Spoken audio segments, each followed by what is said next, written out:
وقل رب زدني علما. الحمد للہ وحدہ والصلاة والسلام علی من لا نبی بعدہ اما بعد. اللہ رب العالمین کا بحد شکر و احسان ہے کہ اس نے اس مسجد کے اندر کچھ دین سیکھنے کا موقع عنایت فرمایا، اور ہم لوگوں نے اس مسجد کے اندر علامہ ابن باز رحمۃ اللہ علیہ کی کتاب الدروس المہمہ لعامۃ الامہ کے بہت سارے حصے کو سیکھا، اور جو ہمارا ٹاپک چل رہا تھا وہ الایمان بالیوم الآخر کے تعلق سے چل رہا تھا، یعنی آخرت پر ایمان لانے کے تعلق سے ہماری گفتگو ہو رہی تھی، اور بہت ساری باتیں اس میں آ چکی ہیں۔ آخرت پر ایمان لانے کے تعلق سے ہماری بہت ساری باتیں آ چکی ہیں۔ خلاصہ کے طور پر اس کو آپ یوں سمجھ سکتے ہیں کہ اس رکن کی ایک خاص اہمیت ہے، اسی لیے حدیث جبریل کے اندر جہاں پر جبرائیل علیہ السلام نے نبی کریم صلی اللہ علیہ وسلم سے اسلام کے ارکان اور ایمان کے ارکان اور احسان کے تعلق سے سوال کیا، پھر وہیں پر آپ نے غور یہ کیا کہ ایمان بالیوم الآخر، آخرت پر ایمان لانے کے تعلق سے ڈیٹیل سے پوچھا، اور ان کے علامات اور ان کی نشانیوں کے بارے میں نبی کریم صلی اللہ علیہ وسلم سے سوال کیا۔ تو اسی تعلق سے ہماری گفتگو تھی، اور ہم نے کچھ نشانیوں کو اس مجلس کے اندر سیکھا۔ اب یہاں پر غور کرنے کی بات یہ ہے کہ آخرت پر ایمان لانے کا جو مطلب تھا سمجھنے کے بعد اب یہ سمجھیں کہ کتنے اعمال اور احوال ہیں۔ جتنے بھی آخرت کے تعلق سے اعمال یا احوال ہیں، سارے کے سارے ایک ایک ٹاپک بننے کے قابل ہے، اور اگر اس کو تفصیل سے اگر ہم جاننا چاہتے ہیں تو ہر ٹاپک پہ کئی مجلسیں بنیں گی، اس لیے اتنی تفصیل سے سیکھنے سے ابھی بہتر یہ ہے کہ ایک مرتبہ ہم لوگ اس کتاب کو ختم کر لیتے ہیں، پھر جب دوبارہ آئیں گے تو نہایت تفصیل سے جاننے کی کوشش کریں گے۔ اب غور کریں، آخرت کے تعلق سے کیوں اتنی تفصیل آئی ہے؟ اس لیے کہ آپ جانتے ہیں کہ آخرت میں آپ کو وہی اعمال کام آئیں گے جو یہاں اس دنیا کے اندر اللہ کے لیے کیے ہیں۔ اسی لیے قرآن کریم کے اندر اور نبی کریم صلی اللہ علیہ وسلم نے حدیث کے اندر ان دو رکنوں کو ایک ساتھ جوڑا ہے، من کان یؤمن باللہ والیوم الآخر، من کان یؤمن باللہ والیوم الآخر فلیکرم ضیفہ۔ تو اس طریقے سے ان دو رکنوں کو، ایمان باللہ اور ایمان بالیوم الآخر، آخرت، ان دونوں ایمانوں کو ایک ساتھ جوڑا ہے، کیونکہ آخرت میں وہی لوگ فائدہ اٹھا پائیں گے جو اس دنیا میں اللہ پر ایمان لاتے تھے۔ اس دنیا کے اندر جتنی بھی نیکیاں کر لے کوئی شخص، لیکن وہ اللہ پر ایمان نہیں لاتا ہے تو وہ نیکیاں برباد ہیں، کوئی فائدہ نہیں ہے، آخرت میں کوئی فائدہ نہیں ہونے والا ہے۔ تو اسی لیے اس رکن کی خاص اہمیت ہے۔ اب یہاں سے آخرت کے اوپر جاننے کی کوشش یہ کریں کہ کن چیزوں پر ایمان لانا ہمارے لیے واجب ہے۔ جب ہم غور کرتے ہیں تو پائیں گے کہ آخرت کے اوپر ایمان لانے کا مطلب یہ ہے کہ ہر ان چیزوں پر ایمان لانا واجب ہے جو موت کے بعد سے شروع ہو جاتا ہے۔ اس میں سے پہلی چیز ہے موت، یعنی کہ موت کی حقیقت پہ ایمان لانا ہے، اور موت ایک ایسی چیز ہے جو ایک بدیہی ہے، مشاہد کے طور پر اس کا کوئی انکار نہیں کر سکتا ہے، نہ انکار کیا ہے۔ پہلی بات تو یہ ہے۔ دوسری بات یہ ہے کہ موت کے بعد قبر کے آزمائشوں کے تعلق سے ہمیں ایمان لانا ہے۔ آخرت کی پہلی منزل اور پہلا گھر جو ہے وہ قبر ہے۔ دوسری چیز ہو گئی، اب اس قبر کے اندر اگر ہم نے نیک عمل کیا ہے تو وہیں سے جنت کی بشارت دی جاتی ہے۔ اللہ رب العالمین ہم سبوں کو جنت کی بشارت دے قبر کے اندر، اور اگر لا قدر اللہ نعوذ باللہ اگر وہ برا ہے تو وہیں سے جہنم کی خوشخبری سنا دی جاتی ہے۔ یہ ہے قبر، اس کے تعلق سے ہماری گفتگو آئی تھی۔ اس کے اوپر میری ایک کتاب بھی ہے، تو انشاءاللہ اس کتاب کو ختم کرنے کے بعد ہم لوگ اسی کتاب کو شروع کریں گے کہ قبر میں جو سوالات ہوں گے ان سوالات کی تیاری کیسے کریں گے۔ تو جو شخص ان سوالات یعنی قبر میں پوچھے جانے والے سوالات کی تیاری اگر ہم نے اس زمین کے اوپر نہیں کی ہے تو زمین کے نیچے بھی نہیں جواب دے سکتے ہیں۔ اسی لیے انشاءاللہ اس کتاب کے ختم ہونے کے بعد میری کوشش یہی رہے گی، آپ سب یاد بھی دلا دیجیے گا کہ قبر کے 3 سوالات کے تعلق سے انشاءاللہ ہمارا درس چلے گا یہاں پر انشاءاللہ۔ تو یہ ہے قبر کے تعلق سے۔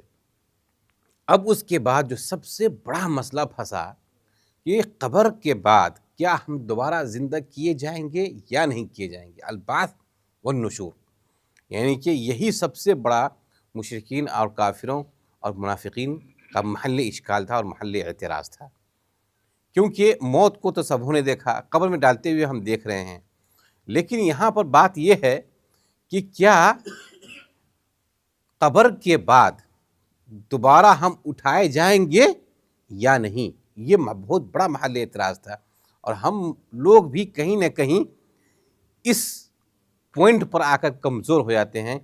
اسی لیے دیکھیے سورہ قاف جو ہے، غور کیجیے گا اس پہ، نبی کریم صلی اللہ علیہ وسلم کا پورا خطبہ جمعہ کا صرف سورہ قاف میں گزرتا تھا۔ سورہ قاف کے اوپر آپ غور کریں گے تو سورہ قاف کے اندر اللہ رب العالمین نے انہی چیزوں کے بارے میں زیادہ بیان کیا ہے کہ کیسے دوبارہ لوگ زندہ کیے جائیں گے، اور یہ ٹاپک جو ہے دوبارہ زندہ کیے جانے کا ٹاپک جو ہے وہ قرآن کا اساسی ٹاپک ہے۔ اس کے اوپر اگر کسی کا ایمان مضبوط ہو جاتا ہے تو پھر وہ دنیا کے اندر بھی وہ نیکیاں کرے گا تاکہ آخرت میں اس کو اس کا اچھا بدلہ مل سکے۔ اسی لیے آپ غور کیجئے، چونکہ کافروں نے بہترین یہ کافی اس پہ اعتراض کیا تھا، تو اللہ رب العالمین نے کئی اسلوب کے ساتھ کئی طریقے سے جواب دیا ہے کہ انسان کو پھر دوبارہ زندگی ملے گی اور دوبارہ یہ لوگ اٹھائے جائیں گے جہاں پر ان کے اپنے اعمال کا حساب دینا ہوگا۔ تو آپ غور کیجئے قرآن نے کتنی اسلوب سے یہاں پر بتانے کی کوشش کیا ہے تاکہ انسانوں کے ذہن میں بات کلی طور پر بیٹھ جائے کہ دوبارہ زندہ کیے جاؤ گے اور تم اپنے رب کے سامنے کھڑے ہوگے۔ دیکھیے غور کیجئے میرے ساتھ کتنی چیزیں ہیں۔ سورہ قاف کے اندر ایک اچھا اسلوب بیان کیا ہے کہ جب کافروں نے کہا کہ اَإِذَا مِتْنَا وَكُنَّا تُرَابًا ذَلِكَ رَجْعٌ بَعِيدٌ، کہ ہم جب مر جائیں گے، مٹ جائیں گے، جب ہم بوسیدہ ہو جائیں گے، ہمارا ہڈیاں ختم ہو جائیں گی، تو کیا ہم دوبارہ زندہ کیے جائیں گے؟ اسی سورہ کے اندر اللہ رب العالمین نے اس کا بہترین جواب دیا ہے، اور اللہ رب العالمین نے اس میں ذکر کرتے ہوئے آسمان کی پیدائش کا ذکر کیا، زمین کی پیدائش کا ذکر کیا، اور پیدائش کا ذکر کرنے کے بعد اللہ رب العالمین نے اسی قاف کے اندر، اسی کی بات کر رہا ہوں میں، اللہ رب العالمین نے کس سے ایک غیبی چیز کو ایک نظری چیز سے جس کو ہم مشاہدہ کرتے ہیں اس چیز سے سمجھایا، کیا کہ آسمان سے ہم نے بارش برسایا، اور بارش برسانے کے بعد جو بنجر زمین ہوتی ہے، جو مری ہوئی زمین ہوتی ہے، اس پر جب پانی کا قطرہ پڑتا ہے تو پھر وہ زمین کھیتی کے قابل ہو جاتی ہے اور لہلہاتی وہاں پر جو بالیاں ہیں وہ آنے لگتی ہے۔ تو اسی چیز کو مثال دیا کہ جس طریقے سے بارش کے ذریعے ہم نے بارش کو برسایا اور اس بارش کے ذریعے مردہ زمین زندہ ہو گئی، اسی طریقے سے تم مردہ تھے، تم پھر دوبارہ اٹھائے جاؤ گے۔ یہ مثال دیا ہے اللہ رب العالمین نے قرآن کریم کے اندر، کہا وَكَذَلِكَ الْخُرُوجِ، اور اسی طریقے سے تم دوبارہ وہاں اٹھائے جاؤ گے۔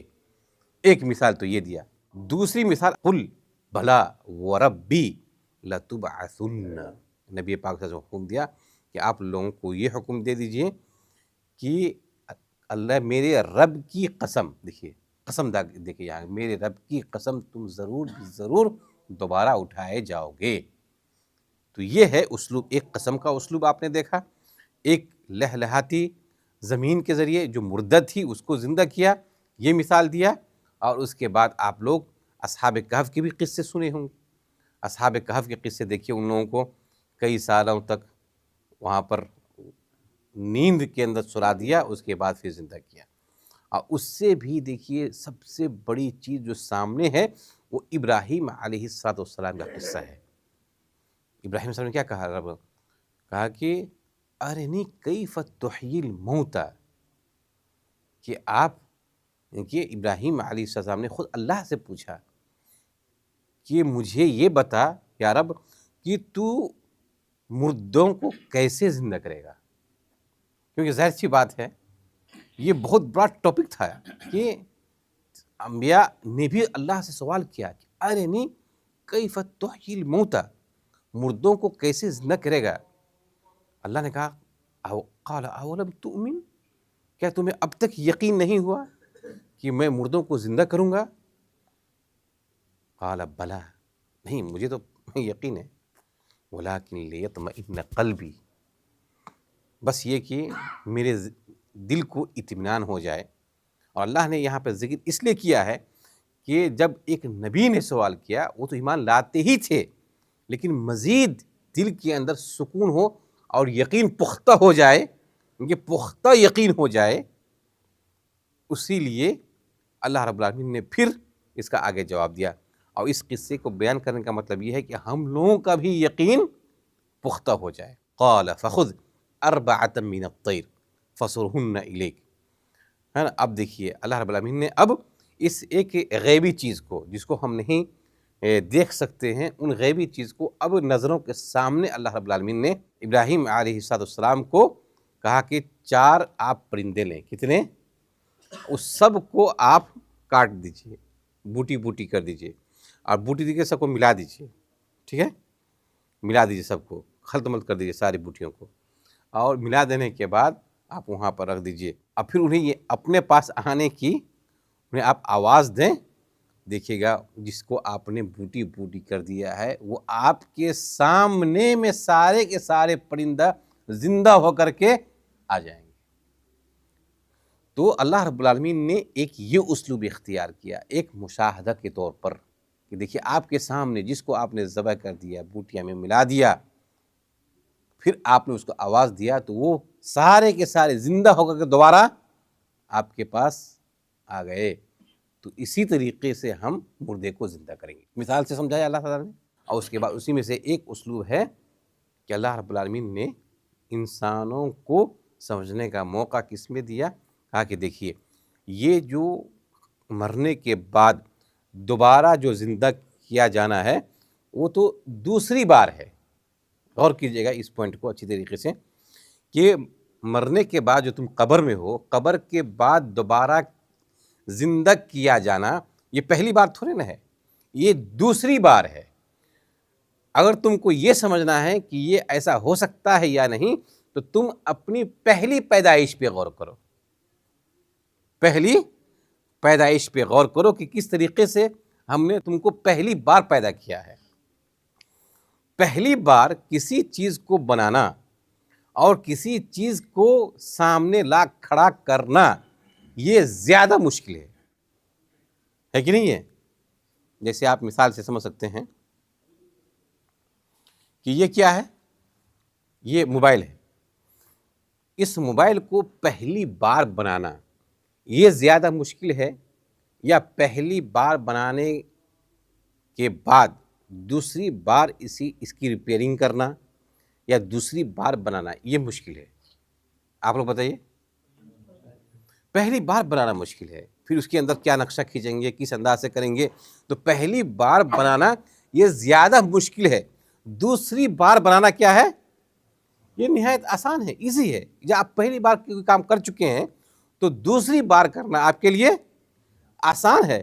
تو اللہ رب العالمین نے کتنے اچھے اسلوب میں انسان کے ذہن میں یہ پختہ یقین بنانے کی کوشش کیا اور جواب دیا کہ تم کو اس کے اوپر یقین کیوں نہیں ہو رہا ہے دوسری بار زندہ کیے جانے کے اوپر، جبکہ میں نے ہی تم کو پہلی بار پیدا کیا ہے، اور میرے لیے تو پہلی بار پیدا کرنا مشکل تھا لیکن اس کو بھی میں نے مشکل نہیں سمجھا، تو دوسری بار پیدا کرنا کیسے مشکل ہو سکتا ہے؟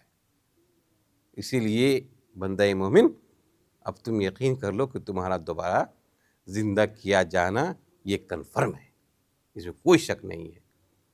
اور یقیناً ہر انسان کو دوبارہ اللہ رب العالمین زندہ کرے گا۔ یہ ہے، اس تعلق سے اللہ نے بھی کافی ڈیٹیل سے گفتگو کیا ہے، اس لیے ہماری بھی کچھ گفتگو آنی ضروری تھی آج کی مجلس میں، تاکہ ہم سمجھ سکیں کہ دوبارہ ہم زندہ کیے جائیں گے۔ اب اس کے بعد جب دوبارہ زندہ کیے جائیں گے، سارے لوگ ہو جائیں گے، تو اس کے بعد آخرت پہ ایمان لانے کا مطلب یہ ہے کہ لوگ محشر میں جمع ہوں گے۔ جب دوبارہ زندہ ہو جائیں گے تو ہونے کے بعد لوگ میدان محشر میں، یعنی کہ اس میدان کے اندر رب کے سامنے سب کھڑے ہوں گے۔ اب وہاں پر سب پریشانی کے عالم میں ہوں گے۔ اس کے بعد پریشانی کے عالم میں ہوں گے، وہاں پر آپ دیکھیے، غور کیجئے کہ حوض کوثر لایا جائے گا، حوض کوثر لایا جائے گا، اور نبی کریم صلی اللہ علیہ وسلم کے دستے مبارک سے مومنوں کو پانی پینے کا موقع ملے گا۔ اب یہاں پر سنت کی اہمیت کو جاننے کی کوشش کریں، اور نماز کی اہمیت کو۔ نماز کی اہمیت یہ کہ اب وہاں پر ظاہر سی بات ہے کہ نبی کریم صلی اللہ علیہ وسلم کو کیسے معلوم ہوگا کہ یہ میری امتی ہیں، میری امت کی لوگ ہیں، اور انہوں یہ پانی پلائیں گے، کیسے معلوم ہوگا؟ تو ایک پہچان ہے۔ جیسے عام طور پہ دیکھے ہوں گے کہ کمپنیوں کے اندر جب کام کرنے والے ان کے ورکرز ہوتے ہیں تو ان کی ایک پہچان ہوتی ہے کہ ایک یونیفارم وہ اختیار کر لیتے ہیں کہ ہمارے کمپنی کا یہ یونیفارم ہے، اسی یونیفارم کو پہن کے چلیں گے۔ ان کی یہ ایک پہچان ہوتی ہے کہ نہیں؟ ایک پہچان ہوتی ہے۔ اب وہاں پر دیکھیے، نبی کریم صلی اللہ علیہ وسلم قیامت تک آنے والی اپنی امتی کو تو دیکھا نہیں ہے، تو پھر کیسے پانی پلائیں گے؟ تو ایک پہچان دیا۔ ایک پہچان کیا ہے؟ اب یہاں پہ غور کیجیے، یہیں پر نماز کے فائدے ہیں۔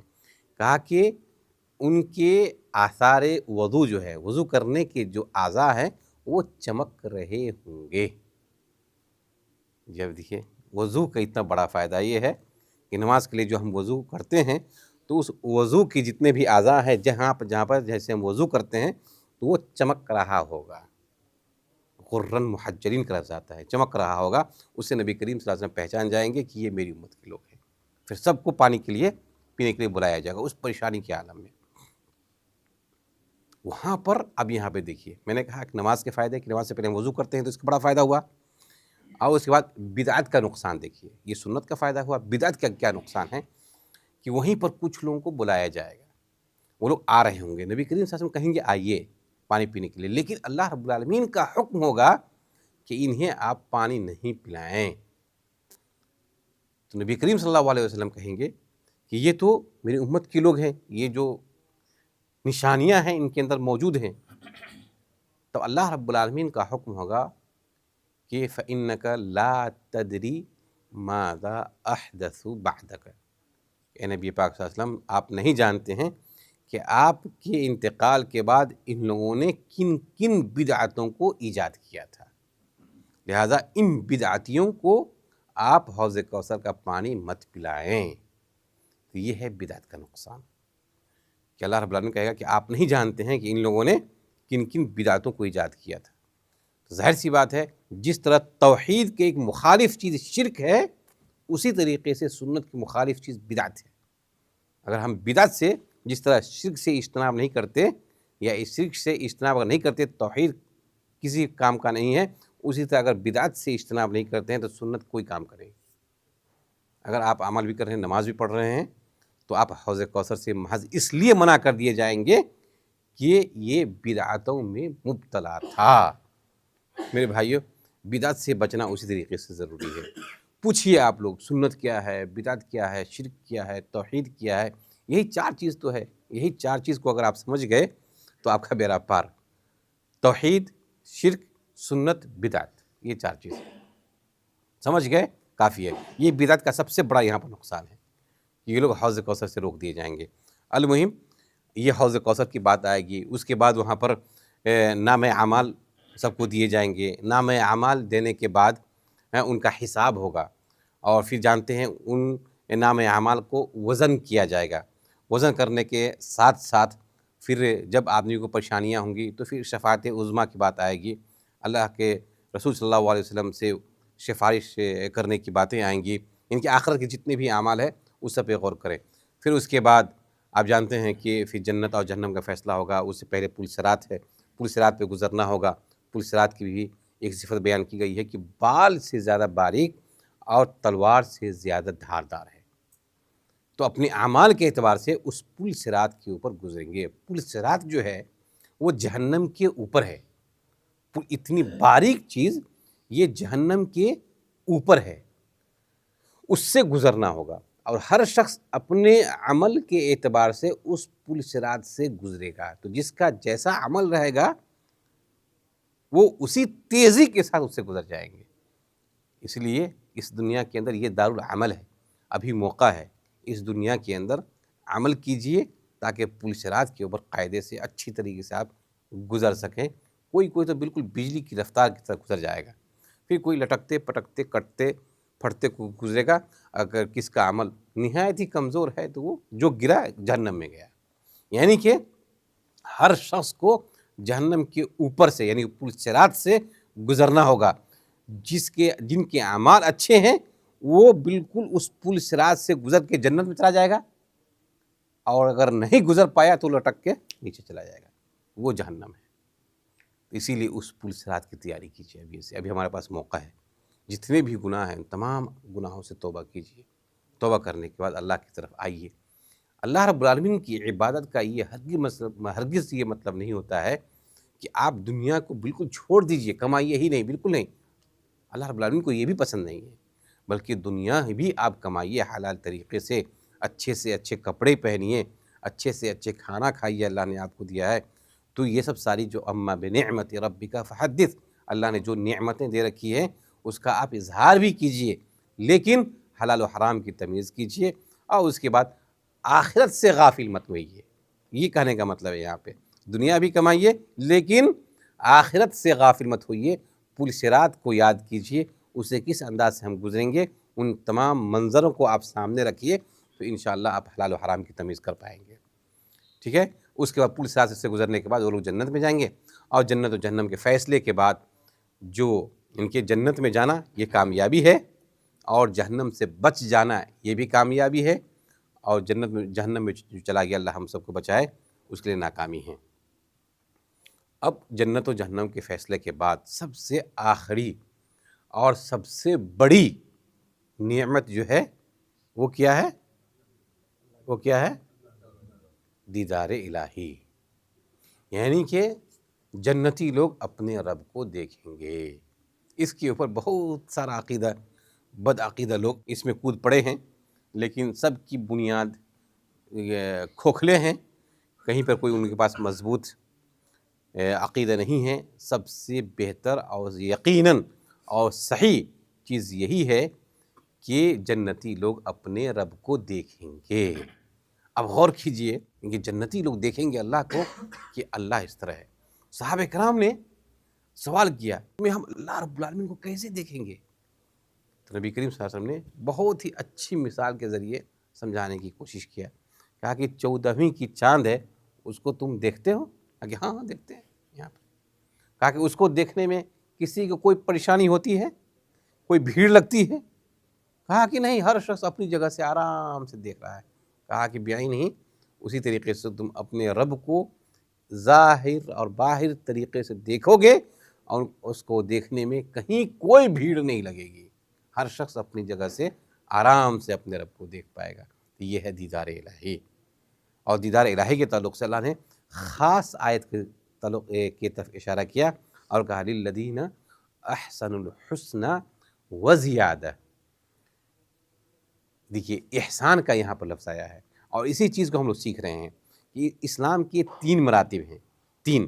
ایک ہے دین اسلام کے 3، ایک اسلام جو اسلام کے ارکان ظاہری چیزوں پہ ہیں، ایک ہے ایمان جس کو ہم لوگ سیکھ رہے ہیں، ایمان کے 6 ارکان ہیں، اور اس کے بعد اس ٹاپک کے بعد ہمارا ٹاپک آئے گا احسان۔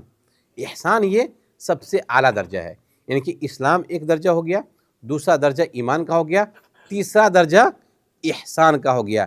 انشاءاللہ احسان کے درجے میں کیا چیز مطلوب ہے اس کو ہم کو بتانے کی کوشش کریں گے، اور اسی احسان کا اللہ رب العالمین نے اس آیت کے اندر ذکر کیا، للذین احسنوا الحسنى وزیادہ۔ آپ نیک عمل تو کرتے ہیں، لیکن نیک عمل کے اندر جس نے احسان کا لحاظ رکھا اس شخص کے لیے کیا ہے؟ کہا کہ نیکیاں تو ہے ہی، اور آگے کہا وزیادہ، اور اس کے لیے زیادہ ہے، یہ زیادہ سے مراد دیدار الہی ہے۔ تو گویا کہ احسان کے درجے کو ہم کیسے پہنچیں گے؟ انشاءاللہ اس ایمان کے ارکان کے بعد ہمارا ٹاپک احسان ہوگا۔